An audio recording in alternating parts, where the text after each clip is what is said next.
Jai Jai Shri Radhe Shyam and welcome.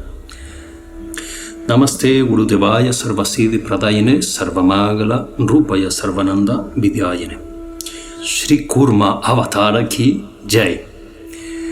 When the demigods, despite being considered immortal, began dying from the onslaught of the sharp weapons of the demons in a great battle, they could not regain their strength and regroup. The inhabitants of the three worlds had become bereft of all opulence due to the sage Durvasa's curse. The king of heaven, Indra, went to Lord Brahma and informed him of their condition. Then Brahma, along with the other chief demigods, approached the unconquerable Supreme Lord and offered prayers to him. In response, the Supreme Lord advised the demigods to make peace with the demons so that together they could churn the ocean of milk. He said, "You should use Mount Mandara as a churning rod and the serpent Vasuki as a rope." We realized that the Vasuki was in the previous Leela as well, in the Matsya-avatar Leela. So Vasuki also is the same serpent that is in the neck of Bole Baba, Sri Mahadev. In the course of churning the milk ocean, there will first appear deadly poison, but you should not be anxious. Many types of jewels will appear, but you should not hanker after possessing them. Finally, nectar will emerge, but don't worry, for I will tactfully hand it over to you. Parenthesis, here is a very esoteric thing about the churning, because the churning is the spiritual process and the spiritual path that we are doing. At the beginning, a lot of poison will come. That is all our karma, negativity, envy, etc. All the bad qualities will come. The ego, etc. And along with that, some jewels will come. Yes, fans, followers, money, offers, etc. Many things that normally we see that are the Mahamaya tools to put the sadhakas down, right?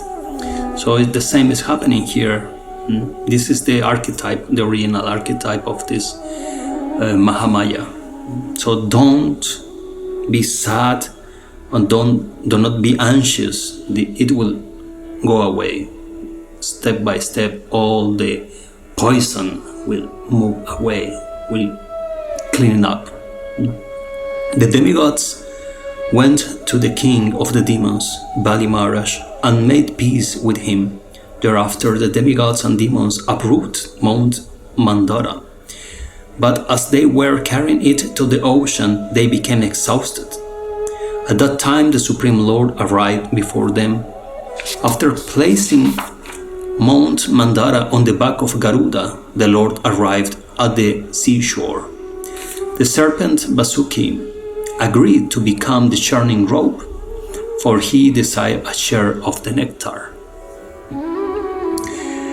When the demigods and demons began churning the ocean of milk, the mountain started sinking as there was nothing to support it.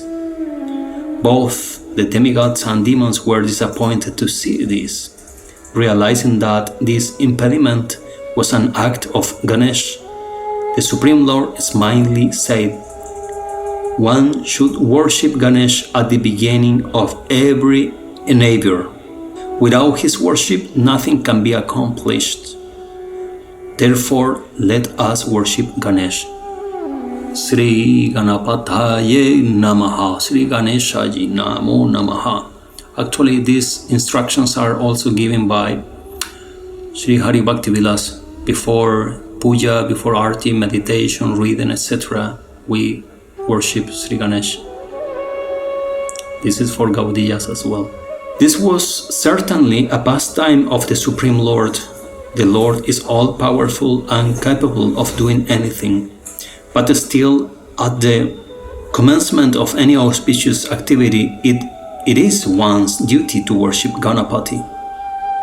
When the demigods and demons were thus engaged in worshipping Ganesh, the Supreme Lord assumed a gigantic form of a tortoise, dove into the ocean and placed Mount Mandara upon his 100,000 giant white back.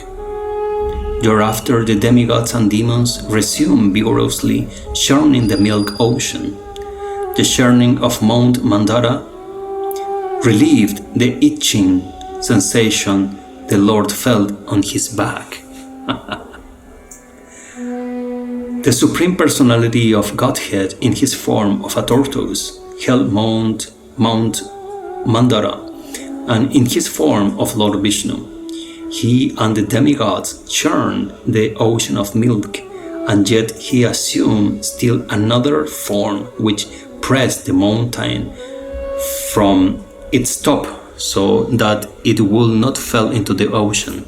The demigods and demons continued churning for a very long time, but nectar was not produced. The Supreme Lord then manifested a form possessing 1,000 arms and personally began churning the ocean. It was a wonderful sight to see. The demigods, headed by Brahma, Shiva, and the four Kumaras, glorified the Lord and showered flowers upon him from the sky. The ocean personified also joined in the glorification of the Lord.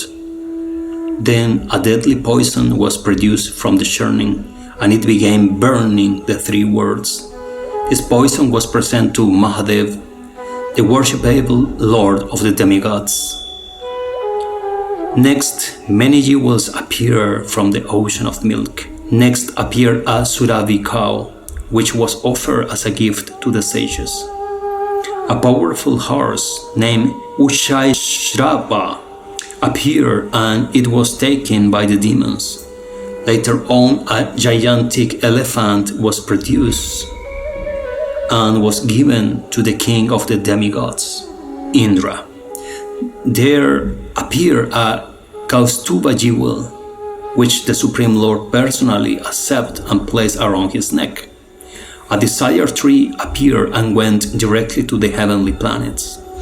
Many celestial women appeared, and they also went to the heavenly planets of their own accords. Goddess Lakshmi next appeared, and although he was indifferent to her, she accepted Lord Vishnu, who is endowed with all transcendental qualities, as her Lord. Varuni was produced, and the demigods gladly accepted her. There appeared a large bow, but no one could even move it, and so the Supreme Lord accepted it. The moon was produced from the churning, and it was placed in outer space so that it could move about freely. Parenthesis, the moon was produced from the churning. So there was no moon before. Similar stories are in different cultures about that the moon was installed in somehow later on after creation. The Supreme Lord also accepted the divine conch shell that appeared in the course of the churning. Finally, Lord Dhanvantari appeared with a pitcher of nectar in his hands. The demons snatched the pot of nectar from his hands as the demigods watched with sheer disappointment. Thereafter, the Supreme Lord took the form of a female named Mohini, and after bewildering the demons, offered the nectar to the demigods. A demon disguised as a demigod had sat between the sun god and the moon god, so that he could drink nectar.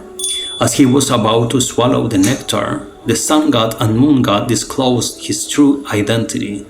The Supreme Lord quickly severed his head from his body with his Sudarshan chakra. However, since the demon had drunk a small portion of the nectar, he did not die, even though his head had been severed, cut off, and so he was given a place among the planets. So as to take revenge against the sun god and moon god, even today the planet Rahu attacks them on full moon and new moon days. This attack is what people call an eclipse. The demigods were satisfied because they were able to drink the nectar. They were under the shelter of the Lord, and so they naturally came out victorious in the battle against the demons which ensued. Kurma Avatar appeared in the morning of the third day of the waning moon in the month of Asada in Satya Yuga. Interesting detail here. Well, the full story is very, very interesting, but I find important the detail about the moon. That there was no moon before Satya Yuga, and then the moon started existing from that moment, from the churning of the ocean. Next, Sri Nisingha Avatar ki Jai Ho. Sri Kurma Avatar ki Jai Ho.